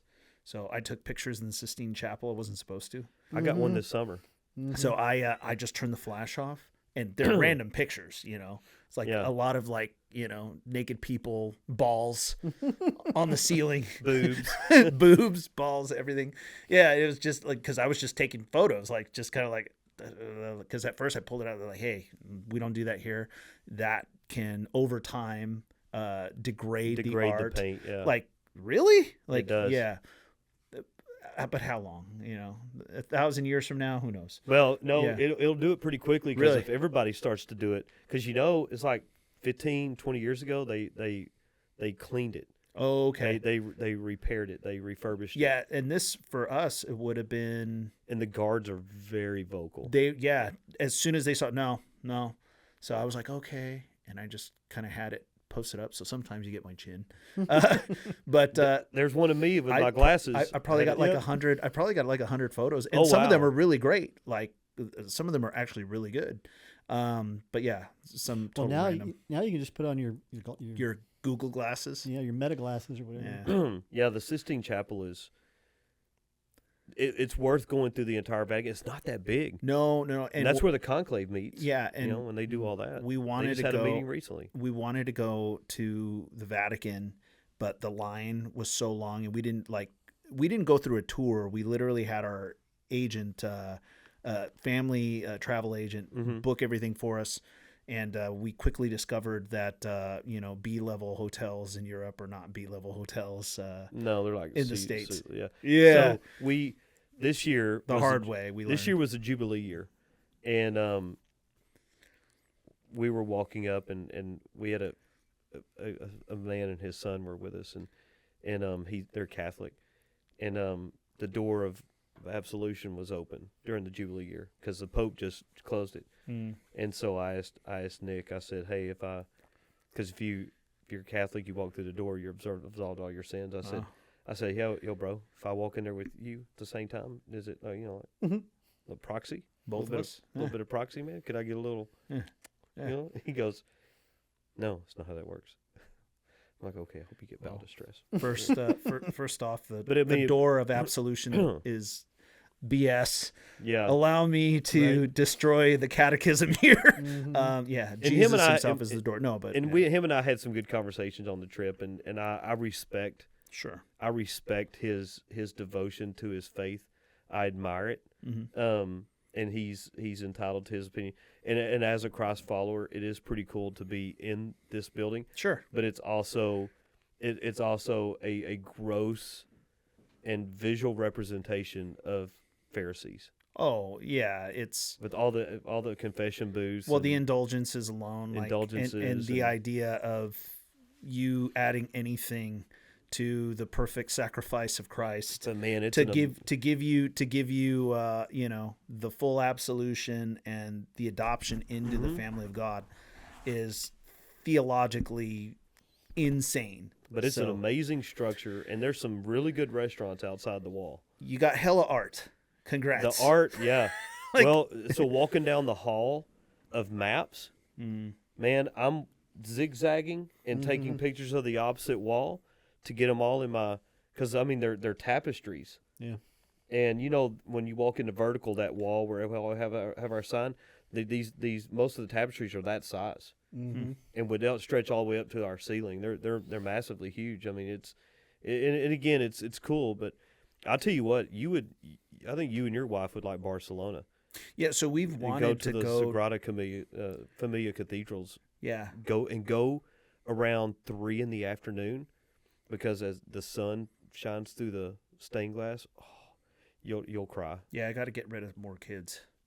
So I got and then one. Go around the corner and eat some paella. I got one in UT right now for civics, so we'll see. As long as he already dyed his hair and got an eyebrow ring, so we'll figure that out.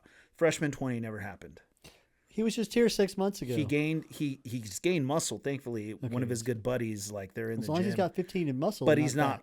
He hasn't trained jiu-jitsu. He hasn't fought in months, so he's super soft in that regard. I guess he just wants to look the part. He doesn't want to be the part. You know what I mean? You have to fit in. Yeah. So you have to give the appearance. So yeah, he's no, but he's okay. He's okay. And then and then I have a senior daughter. We move her on here soon, but we'll slow roll that. Where's she go to school at? Well, she was at Veritas. She's finishing her senior year, so she'll be done here in a few months. And then my youngest is at Veritas. He's just hit 7th grade, so yeah, I'll be a little bit before I'll probably feel comfortable with. What you should do is take him with you and tell the other kids, sorry. Yeah, he still lived with us when it happened, so. But yeah, what's going to end up happening is I think we're going to leave him alone, and it's going to be risky business minus the risky business, I think because Rob and I have talked about when we retire, we want to do the go-ahead tours that EF has. They're for adults, and they're still planned. They're typically 12 to 14 days in length, sometimes a little bit longer. You get 1 meal a day, and there's two price points. There's one where you get your own airfare, and the one that they have it. Yeah. You still have a tour director, but you get more free time. Yeah. You still have organized activities, because I would like to do a go-ahead tour to Portugal. Yeah. But I want one with train travel.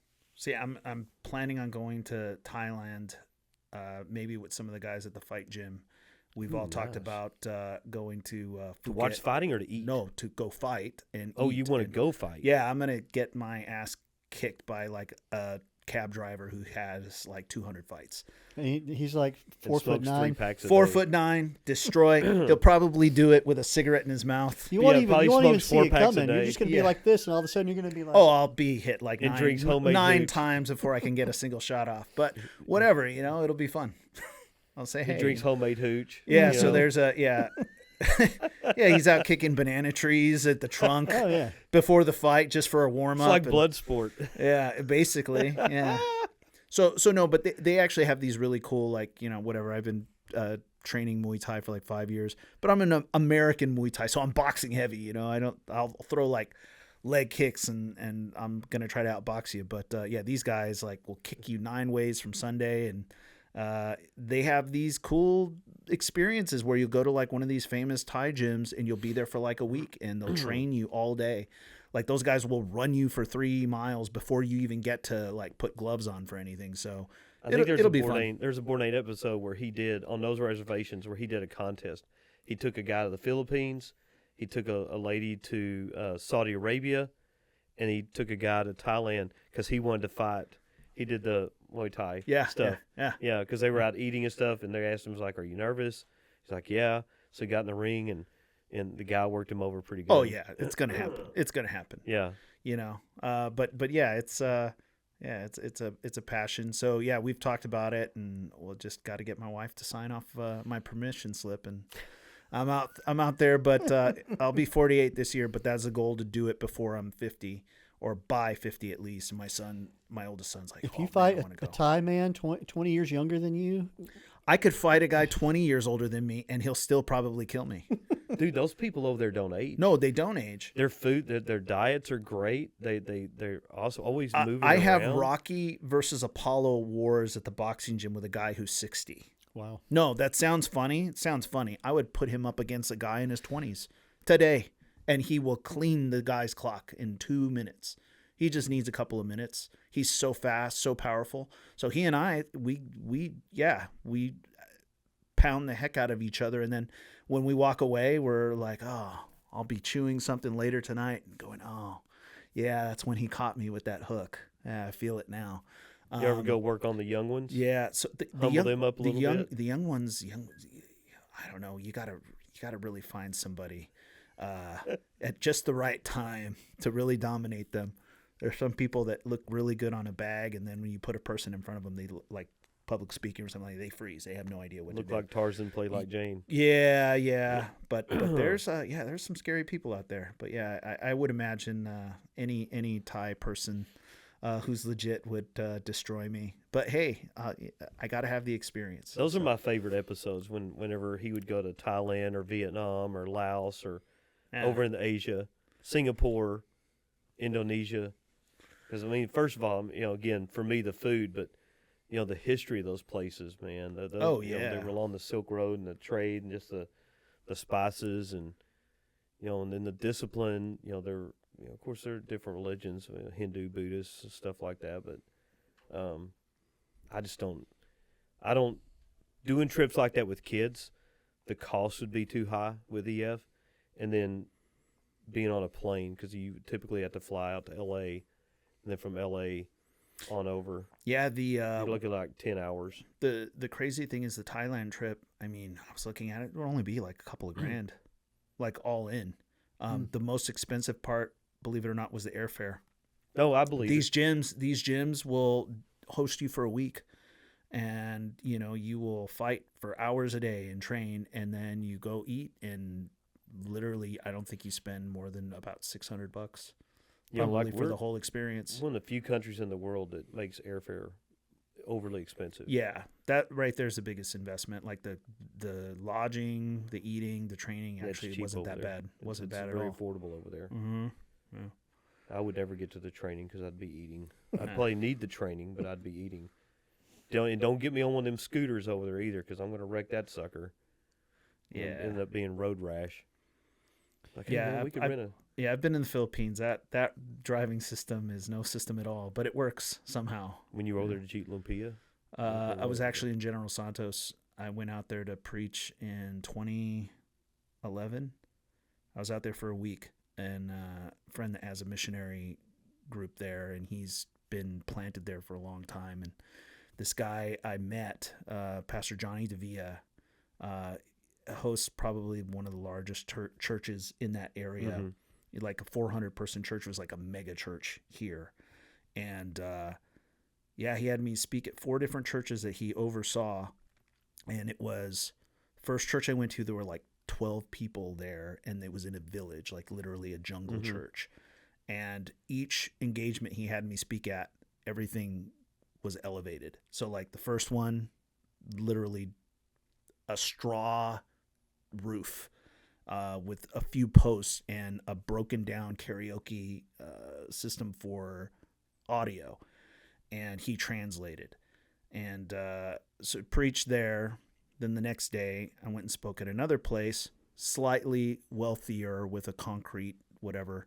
And it ended up at his church, which is like an actual structure mm-hmm. with full sound and everything, like a Western building. And I love the Philippines. I would love to go back. But yeah, it was crazy. Like we would drive through town, and he had his like grandson like literally walking around in the SUV. And like for you to have an SUV over there, it's like having a Rolls Royce here. Like, and he actually had a really nice house. So yeah, it's but the people there were great. I love the Philippine people. But yeah, I was out there in General Santos for about a week. Manila was beautiful. I remember Manila. It was about a 2-hour trek from Manila to General Santos, but very, very cool. I'd never get to speaking engagements. I'd be eating. Yeah. Take me to the market. Just leave me here. Oh, they had a place called Shakey's. Where did Daryl go? He's at the market again. Yeah. He's stuffing his face. He's eating lumpia and all kinds of other stuff. Jollibee for all my Filipino friends. Jollibee was a lot of fun. I wish we had a Jollibee here. We had one in L.A. We had one coming. I know they have one in L.A., but I wish we had a Jollibee here because that stuff look. You ever seen Jollibee? I got about the halo life, man. Yeah, that stuff looks good. Oh, it's great. It's great. Stuff looks amazing. It's like a horchata. It's like a horchata, like raspado, like shaved ice. Yeah. Setup. No, it was very good. Very good. Yeah. Halo. Yeah. I like that. Before we talk about food for another hour, how can we tie this all into societal divide, which was the whole point we brought it together. How can we close out? World peace through barbecue. World peace through barbecue. Yep. I like that. Yeah. I think people just need to be willing to think for themselves. Quit getting your news off of Facebook, and definitely don't get it from Threads. Slow to speak. Don't get it from TikTok or Instagram. Yeah. Quick to listen. So and have have a relationship. Be like with Ralph God. and get your news from X. That's where all the breaking news is coming anyway. I look at stuff on X quite a bit. I know everything that's happening from there long before I ever see a media station report it. Yeah. Because at least it's it's unfiltered, and it's just objective because it is what it is. It's happening, and then all the framing comes in later.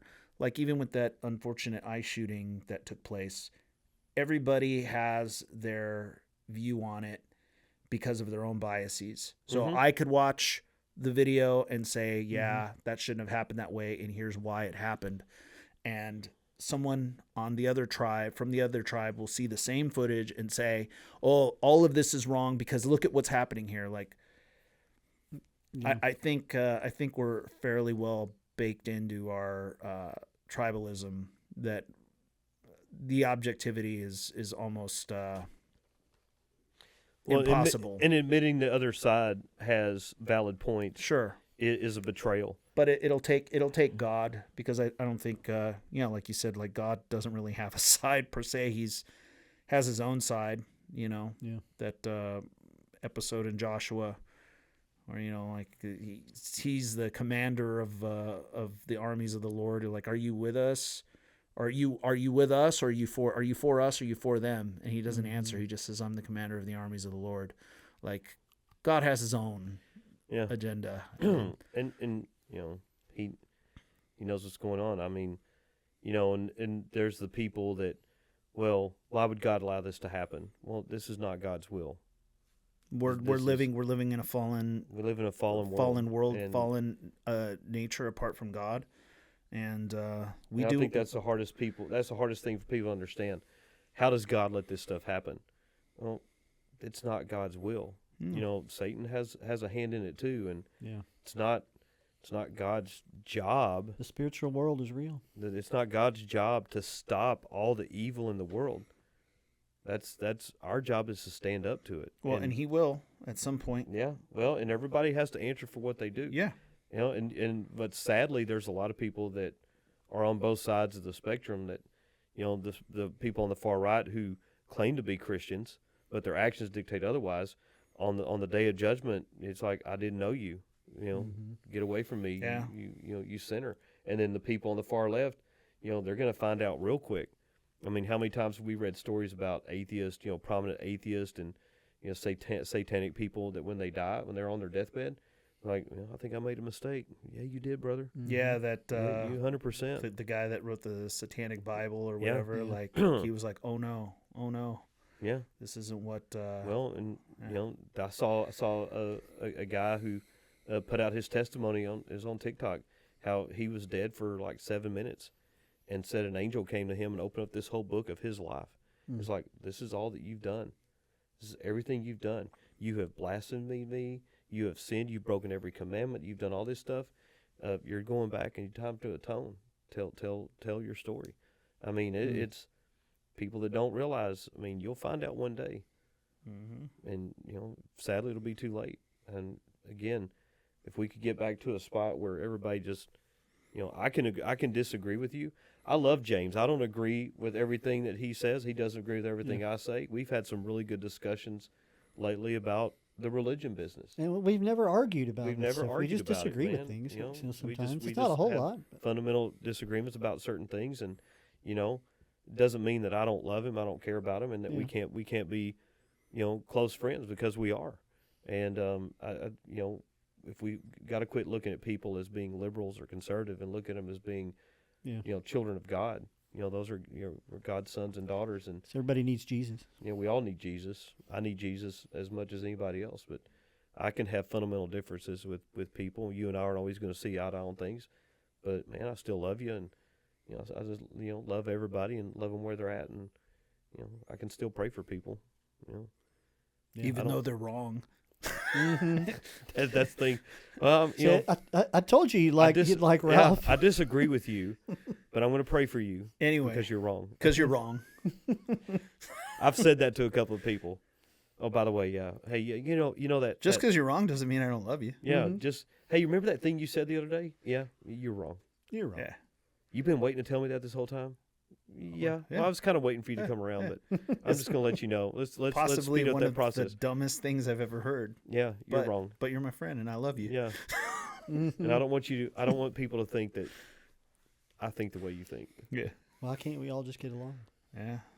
Well, I tell you, that's going to be, one of the downfalls of our country. It's going to come from within, the evils within. Yeah.